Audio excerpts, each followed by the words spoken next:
Hey, what's going on, everybody? BDF44 coming at you with another video. So, I've already kind of answered this question, but I'm going to pose it and try to break it down. Talking basketball, talking the Lakers, talking Malik Monk. We know he's going to be a free agent very soon. I believe it's at the end of this season. He could leave us. And I think what I'm trying to figure out, or rather, what I want to break down further, is should we create cap space to resign him, and to what point do we say, okay, that's too much? I think the thing about it is this: he is broke out playing for the Lakers. He's an excellent scoring threat from behind the arc. He finishes very well around the rim. He's getting better and better at playmaking for others. His basketball IQ is pretty dang high, and I think his upside is still on the rise. He's not reached his peak yet at all. I think defensively he could definitely grow, um, and I think he could also get better in ball handling and things of that nature. But he's an excellent source of microwave scoring for any team in this league at this point, whether it be a guy you want to start or off the bench as a six man. I would probably prefer him to be a six man on this roster after what we've seen with him and Westbrook starting off. Defensively, you just can't have them both out there because they're both not defensive players. In a league full of very, very, very talented guards, you're just going to need more defensive punch in your starting lineup, I believe. But in terms of him, I think he can go as far as he wants to go in terms of his natural ability to score the basketball. I thought last night he could have very easily had 35 or even 40 points if we would have fed him more. I don't think there's any ceiling to him in terms of him being a bucket. This is a guy who can very comfortably score 6 3-pointers. I've seen him; he's had as much as 8 3-pointers in a game. He's one of those. I think the question is, how much do you value him and what our team's willing to pay him? Now, I'm not a salary cap expert. I'm not a salary guy by any stretch of the imagination. So me putting a figure up here saying, "Oh, this is what he should deserve," and that's just not way. That's not my specialty in any way, shape, or form. But I think it gets to a point where you have to say, okay, we probably don't have the money to sign him right now. Like, if we just don't have it, um, and at the same time, we don't want him off of this team. But we're running out of time. Quite honestly, the Los Angeles Lakers are just simply running out of time. So I'd imagine we're trying to create cap space regardless. I mean, the Lakers are going to try to create cap space no matter what. So you don't have to necessarily worry about whether or not they have it in their minds to do so. The question is, how much of that cap space do you give Malik Monk? Now, based on what we have going on, which is 3 max contracts, obviously, if we can get out from underneath DJ's contract, Westbrook's contract, and Taylor Horton Tucker's contract, we would have a lot of space to work with. And we could probably resign Malik Monk to a point. Obviously, if someone wants to super overpay for him, we wouldn't be able to.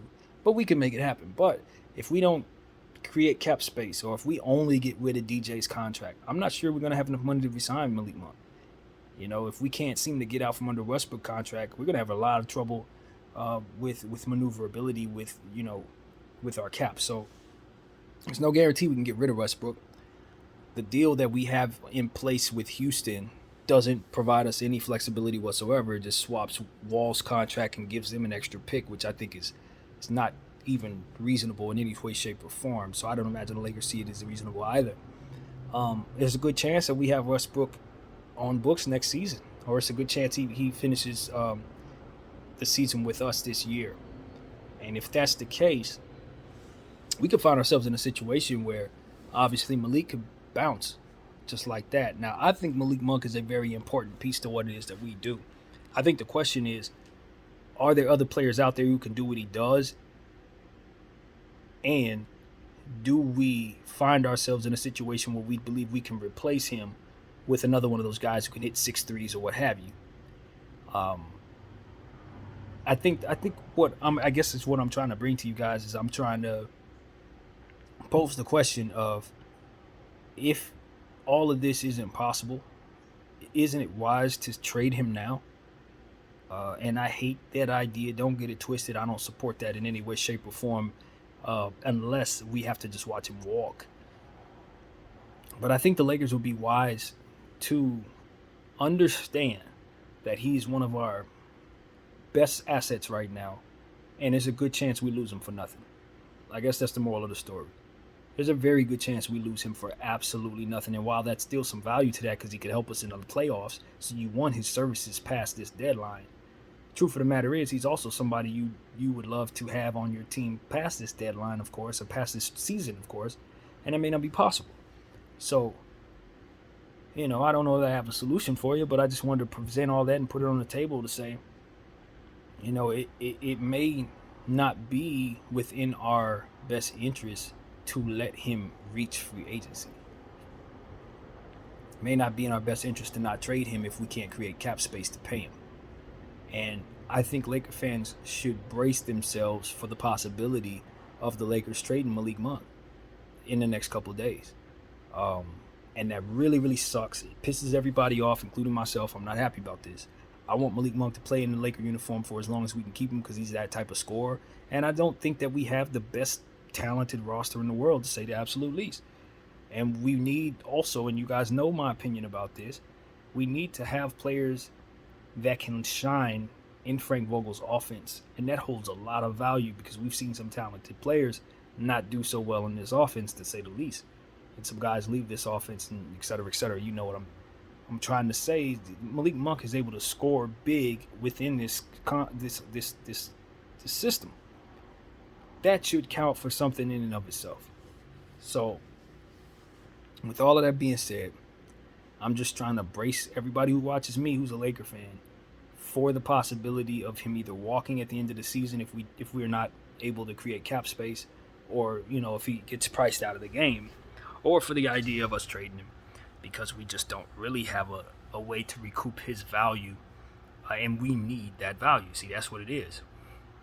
If we had flexibility, if we didn't have this horrible Westbrook contract, it wouldn't be that much of a big deal one way or another, because you could see a path to getting that 6 or 7 3-point guy, right?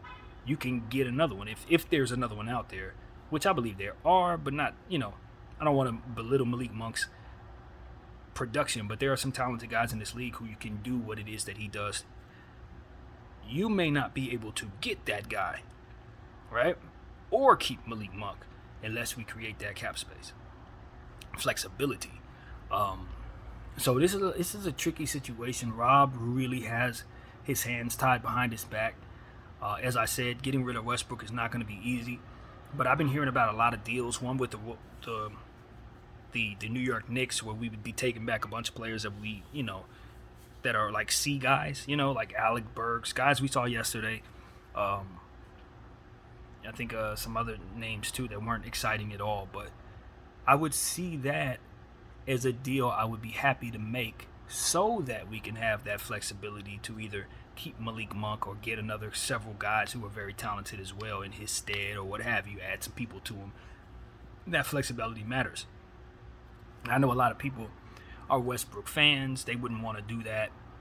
Some people are excited about moving Westbrook because he hasn't played well. I being one of them. I'm on that boat. But, at the end of the day, moving his contract is very essential. Now, THT, that's a tricky one, because I understand THT is a young player who hasn't even begun to develop yet.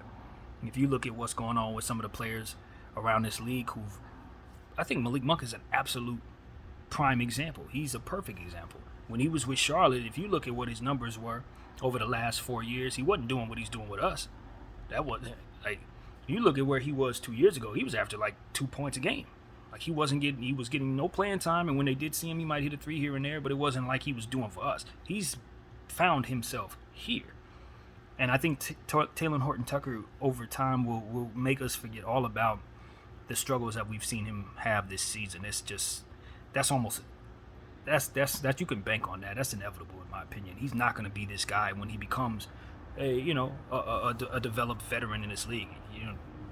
Don't worry about him struggling forever. I think the question is, the fact of the matter is his contract is not very good because we paid him too early. That's all that is. He's a decent prospect, but not on that price, unless he learns to play up to that level, which he's not there. So it's like, getting rid of him makes a lot of sense based on the fact that we shouldn't have paid him that money.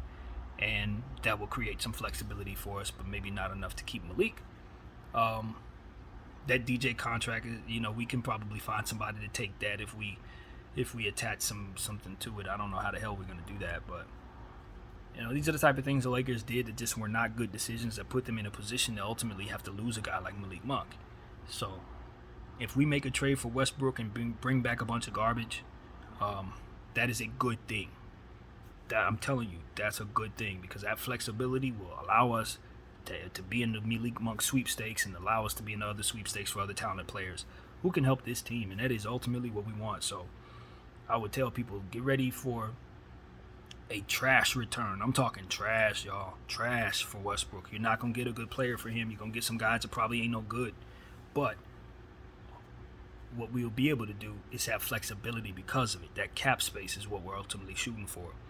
So, like I said, I don't know we'll even be able to keep Malik. He's played so well, and there are a lot of teams out there who could probably use a microwave three-point shooter, scorer, who's getting better all over the league. I don't think there's too many teams that couldn't use Malik Monk, to be honest with you. He fits in any system, even our bad system, in my opinion. So his value's up.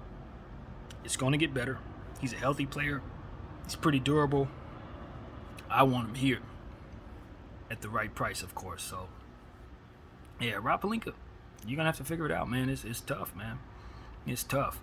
But what we're hopeful for is that he'll be able to get rid of that DJ, get rid of that Westbrook, and make a good decision on THT. If you still believe in THT, then you got to find a way to just bite the bullet and keep him on that team, Because when he turns into whatever he's going to turn into, you'll be happy you did.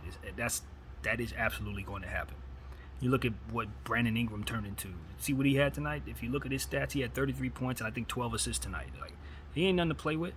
You look at what Kuzma's doing. Look at these guys. Like, there are a lot of players who played in this uniform who didn't look that great. But at the same time, you look at what they become now, and it's like, oh man, we wish we still had them dudes. So I think THT will be that. I definitely know Malik Monk will be that if we let him go.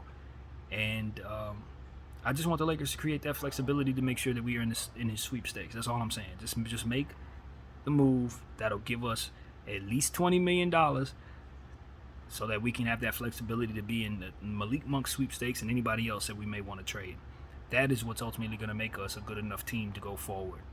And that'll give us an opportunity to recoup some of these assets that we've given up in trying to put together this big three. So, yeah, that's what I wanted to say, man. Just wanted to get everybody on the same page in regards to Malik Monk.